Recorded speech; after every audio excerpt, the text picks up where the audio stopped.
श्री गणेशाय नमः। श्री परमात्मने नमः। वसुदेवसुतं देवं कंसचारूणमर्दनम्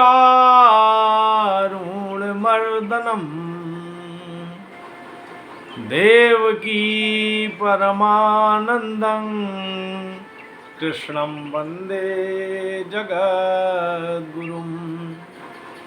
नीलाम्बुजश्यामलकोमलाङ्गं सीतासमारोहपितुवामुभागं पाणौ मासायकचारुचापं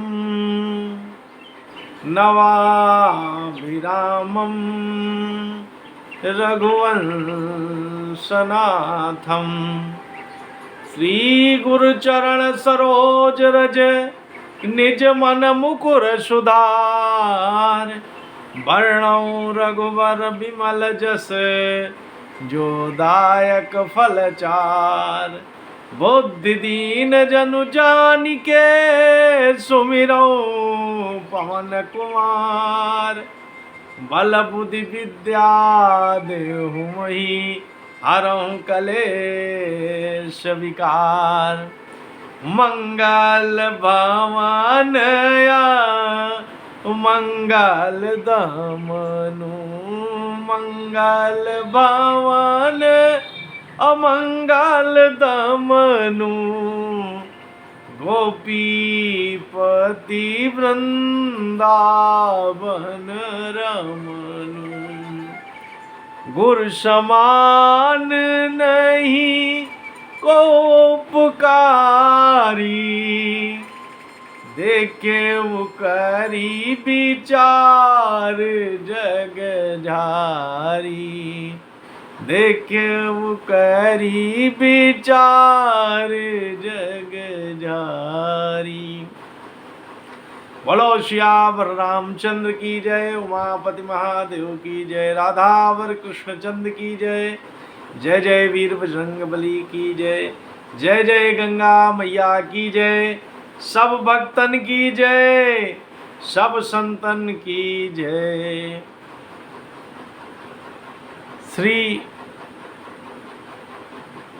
भगीरथ जी का चरित्र और गंगा अवतरण की कथा।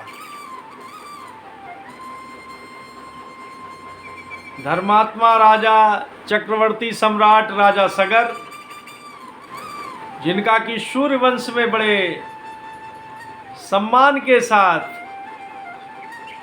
नाम लिया जाता है।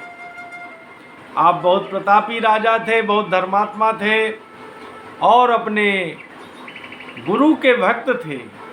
गुरु की ही आज्ञा शिरोधार्य करके अपने राज्य काज का कार्य आगे संचालित करते थे। आपके दो रानियां थी, एक का नाम सुमिति था और एक का नाम केशनी। सुमिति से आप के 60,000 पुत्र थे और केशनी से एक पुत्र था असमंजस। केशनी के एक पुत्र असमंजस था। आपने अपने गुरु महाराज की आज्ञा मानकर कुछ विशेष जाति वर्ग के लोगों को मृत्यु दंड न देने का विधान किया था। आपने कुछ लोगों को केवल वस्त्र पहनने की आज्ञा दी, कुछ को केवल वस्त्र ओढ़ने की आज्ञा दी और कुछ को केवल लंगोटी पहनने की ही आज्ञा दी। इस तरह से आपने गुरु महाराज के बताए हुए मार्ग पर चलकर अपने दंड विधान को भी परिवर्तित कर रखा था। इस तरह से आपकी प्रजा लोकप्रियता और कुशल शासन को देखकर गुरुदेव भगवान ने आपसे कहा कि राजा ने एक अश्वमेघ यज्ञ का आयोजन करें। आपने गुरु महाराज की आज्ञा से एक अश्वमेध यज्ञ का आयोजन किया। आपका घोड़ा जो यज्ञ पशु था वो छोड़ दिया गया। कई राज्यों में होता आ गया, मगर इंद्र को आपके इस यज्ञ से भय हुआ तो इंद्र भगवान ने उस घोड़े को चुरा लिया और पृथ्वी लोक पर तो सब जगह आपका शासन था, तो उन्होंने पाताल जो नीचे पृथ्वी के नीचे जहाँ कपिल मुनि अपनी तपस्या में लीन थे, उसी कपिल भगवान के आश्रम में जाकर उस घोड़े को बांध दिया। अब आपके बलशाली 60,000 पुत्र जो कि सुमिति के गर्भ से पैदा हुए थे, वो सब बहुत वीर थे और बलशाली थे। उन्होंने अपनी पूरी पृथ्वी को ढूंढा, खोजा, कहीं पर यज्ञ पशु नहीं मिला, तो अपने बल के अभिमान में उन्होंने पृथ्वी खोदना चालू कर दिया और खोदते खोदते वहाँ पर पहुँच गए जहाँ कपिल भगवान अपनी तपस्या में लीन थे,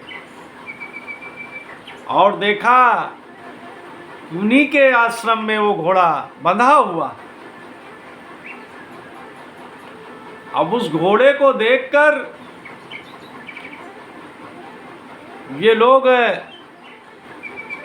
यही अनुमान लगाए, यही सोचा कि देखिए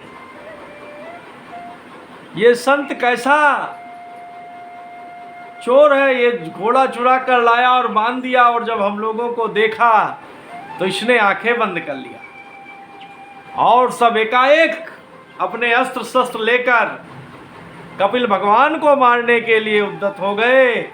और जब बड़े जोर की आवाज़ किया तो कपिल भगवान के नेत्र सहसा खुल गए और उनसे जो तेज निकला, उस तेज को ये लोग संभाल नहीं सके, और वो इतना प्रचंड था कि उसी तेज में 60,000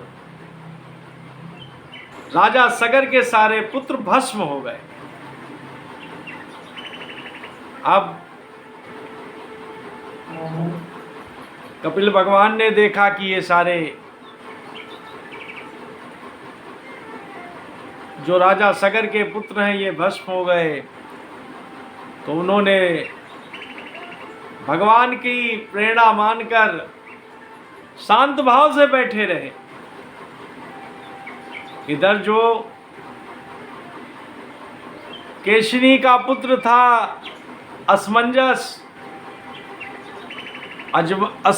पूर्व जन्म में बहुत योगी थे, उनकी साधना किन्हीं कारणों से अवरुद्ध हो गई थी, तो वो इस जन्म में अपना साधना को खोना नहीं चाहते थे, तो उन्होंने अपना व्यवहार एक पागल की तरह कर दिया और वो पागलों का जैसा व्यवहार करने लगे। अयोध्यापुरी में बहुत सारे बच्चों को वो उठा उठाकर सरयू जी में डाल देते। अब इस बात से वहाँ की जनता में हाहाकार मच गया कि राजा सगर के जो पुत्र हैं वो बहुत ही क्रूर कृत्य कर रहे हैं, तो इसकी शिकायत सबने राजा सगर से किया। तो राजा सगर ने असमंजस को देश निकालने का आदेश कर दिया।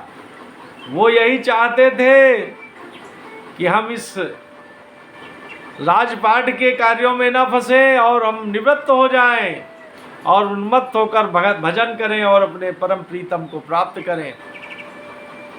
इस तरह से जब देश निकाला हो गया तो वो सरयू जी के पास गए और उन्होंने कहा कि हमने जो पुत्र आपके पास जो बालक सुरक्षित किए हैं वो सारे बालक हमको वापस कर दें।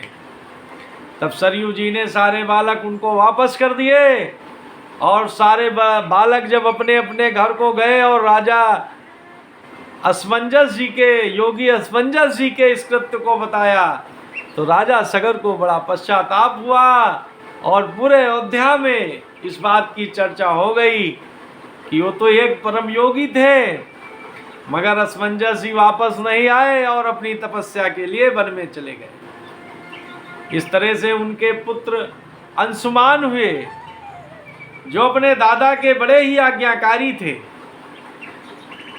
जब यज्ञ का पशु और वो 60,000 पुत्र वापस नहीं आए तो राजा सगर ने अंशुमान को पता लगाने के लिए भेजा। जब अंशुमान खोजते खोजते कपिल भगवान के आश्रम में गए तो उन्होंने देखा कि कपिल भगवान शांत भाव से बैठे हुए हैं और वो भस्म जो राख पड़ी हुई है 60,000 जो उनके चाचा थे और यज्ञ पशु भी वहीं बंधा हुआ है, तब वो शांत भाव से दंडवत करके और कपिल भगवान के पास बैठ गए। कपिल भगवान अंशुमान जी के व्यवहार से बहुत ही प्रसन्न हुए। तब अंशुमान जी ने कपिल भगवान की प्रार्थना किया कि हे सांख्य शास्त्र के प्रणेता, तीनों गुणों के परे प्रभु, आपको हमारा नमस्कार है। आप इस जगत की माया से जो ये जगत मोहित हो रहा है उससे आप परे हैं। आप उन संत महात्माओं के हृदय क्षेत्र में निवास करके उनको परमानंद की अनुभूति करते हैं। प्रभु, आपको हमारा नमस्कार है। इस तरह से भगवान की तमाम तरह से उन्होंने स्तुति किया और स्तुति करके भगवान कपिल भगवान को साष्टांग प्रणाम किया। तब कपिल भगवान ने कहा कि देखिए, ये यज्ञ पशु ले जाइए और अपने दादा का यज्ञ पूर्ण कीजिए, और ये जो 60,000 आपके चाचा भस्म हो गए हैं, इनकी जो राख लगी हुई है, इसके पवित्र करने का केवल एक ही माध्यम है कि गंगा जल से इनको पवित्र किया जा सकता है, इनकी मुक्ति हो सकती। अंशुमान जी ने कपिल भगवान की परिक्रमा किया और उन्हें साष्टांग प्रणाम कर कर यज्ञ पशु के ले आए और राजा सगर से अपने दादा से सारी बात घटना सब बता दिया। तब जो भी यज्ञ में औपचारिकताएं पूरी कब रह गई थी उन सबको करके राजा सगर ने अपने गुरु भगवान की आज्ञा के अनुसार अश्वमेध यज्ञ पूरा किया और राजपाट का कार्य अपने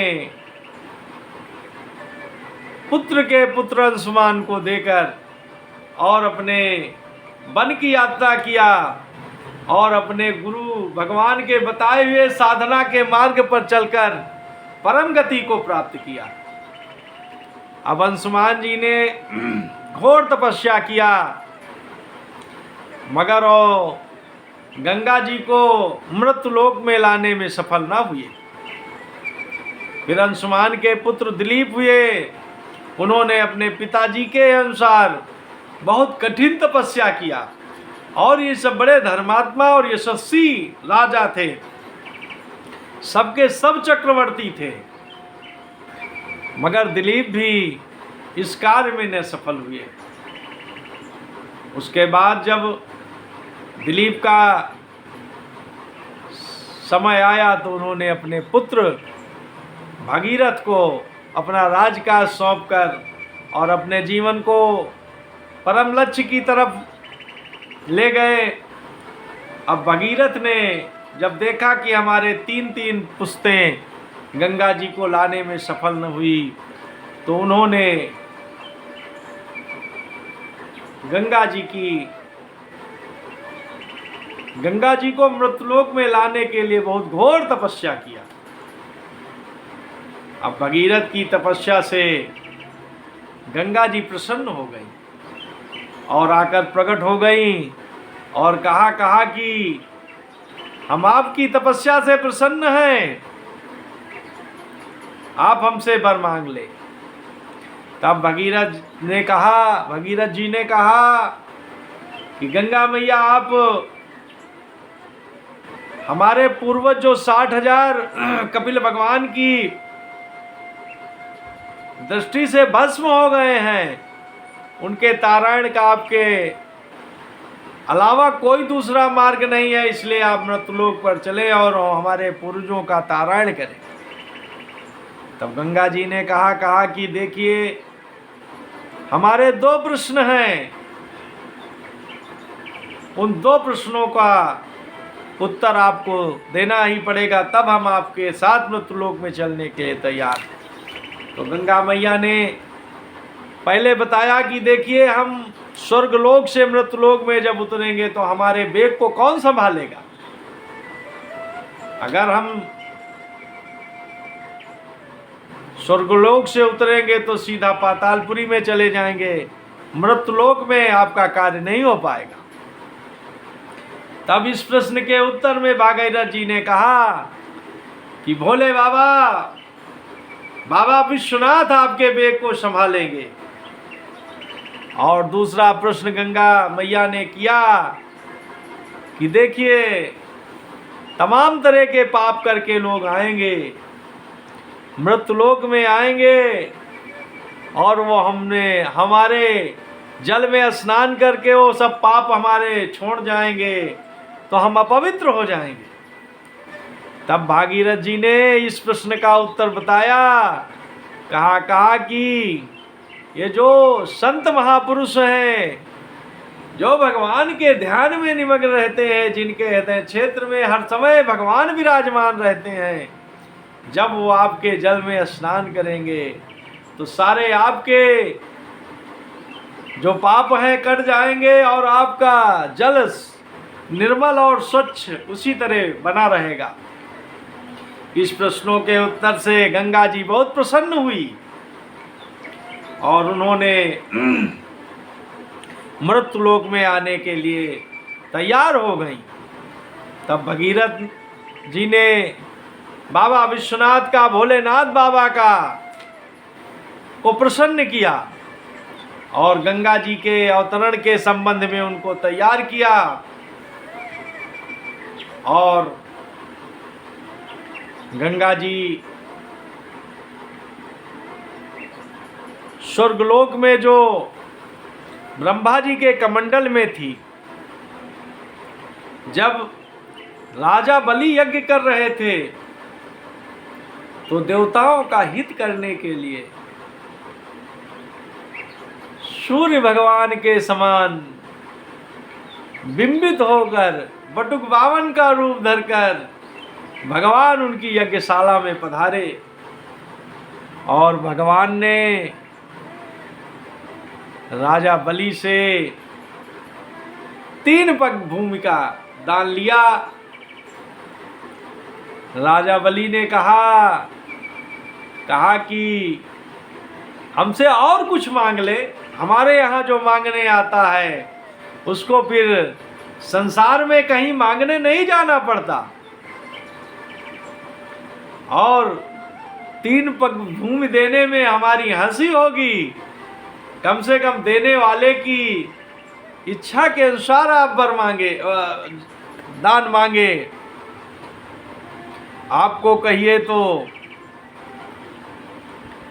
आधा राज्य दे दें, कई गांव दे दें, मगर बटुक भगवान ने कहा नहीं, हमें अन्य लोभ लाभ से क्या लेना देना, हमारा 3 पग भूमि में काम चल जाएगा।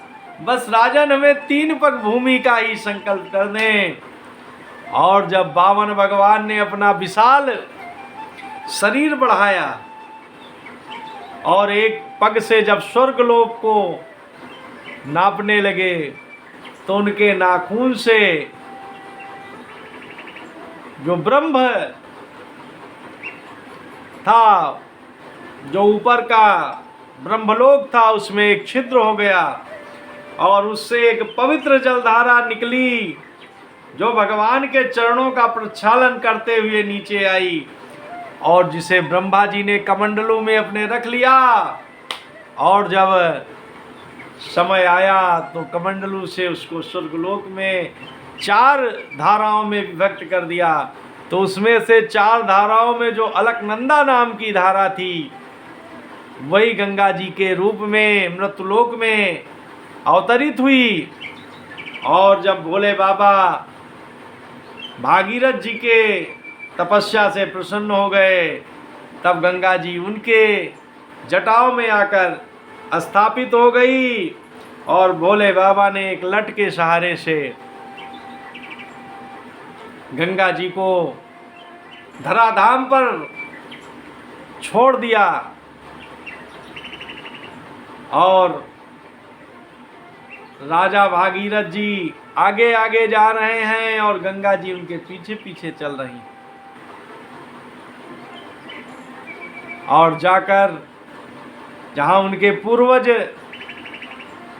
पूर्वजों की राख पड़ी हुई थी उसी क्षेत्र से गंगा जी निकली, जो आज भी गोमुख से निकलकर गंगा सागर तक सारे संसार को पवित्र कर रही हैं, भारतवर्ष को, पूरे भारतवर्ष को पवित्र कर रही हैं।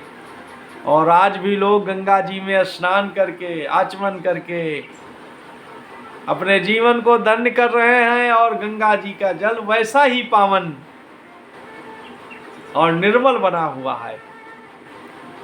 तो इस तरह से गंगा जी भागीरथ जी के भागीरथी प्रयास से आई और उन्होंने राजा सगर के पुत्रों का तारण किया। और राजा सगर के ही नहीं, आज तब से आज तक संसार के जो भी जीव हैं सबका कल्याण कर रही है।